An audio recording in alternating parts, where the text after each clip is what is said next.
ముందు బతకడం కోసం ప్రయత్నించారు. ఆ పైన బతకడం ఓకే అయిన తర్వాత తమకి బ్రతుకునిచ్చినోళ్ళని టార్గెట్ చేశారు. ప్రస్తుతం జరుగుతున్నటువంటి వ్యవహారంలో అదే కీలకమైనటువంటిది. బ్రిటన్‌లో ఇప్పుడు ఒక ముస్లిం మహిళ ఏదైతే అరబ్ అదే దాన్నేమంటారు ముస్లిం దేశాల నుండి చొరబాటుదారుగా వచ్చి శరణార్థిగా మరి బ్రతుకుతూ కొన్ని ఏళ్లుగా బ్రతకడం బిగిన్ చేసిందో, ఇప్పుడు అర్జెంట్‌గా మరి ఆ మత పెచ్చను రేకెత్తించిన ఉన్మాద సంస్థల వల్ల వచ్చిందో వాళ్ళు తిండిపెట్టరు. ఉన్మాదాన్ని మాత్రం పెంచి పోషిస్తారు.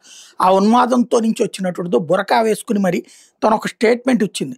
ఏమని, మీరు క్రిస్టియన్స్ ఎవరు ఇదే బ్రిటన్‌లో క్రిస్మస్ సెలబ్రేషన్స్ ఎవరు చేసుకోవద్దు. మీ ఇళ్ళ దగ్గర చెట్లను పెట్టుకుని డెకరేషన్ చేసుకోవద్దు. అలాగే గిఫ్టులు ఇచ్చిపుచ్చుకోవద్దు. క్రిస్మస్ అనేది బ్రిటిష్ కల్చర్‌లో భాగం కాదు. మీరు అలాంటిది ఏదన్నా ఇంతవరకు చేసుంటే మానేయండి అన్నటువంటి స్టేట్మెంట్. ఇది కాస్త ఇప్పుడు బ్రిటన్ పౌరులకి మంటెక్కుతోంది. వీళ్ళకి అర్థం కానిది ఏంటంటే క్రైస్తవ దేశాలు చూసి చూడనట్టు వదిలేస్తున్నాయి తీవ్రవాద భావజాలాన్ని. కానీ తమ మతం జోలికొస్తే అక్కడోళ్ళు ఊరుకోరు.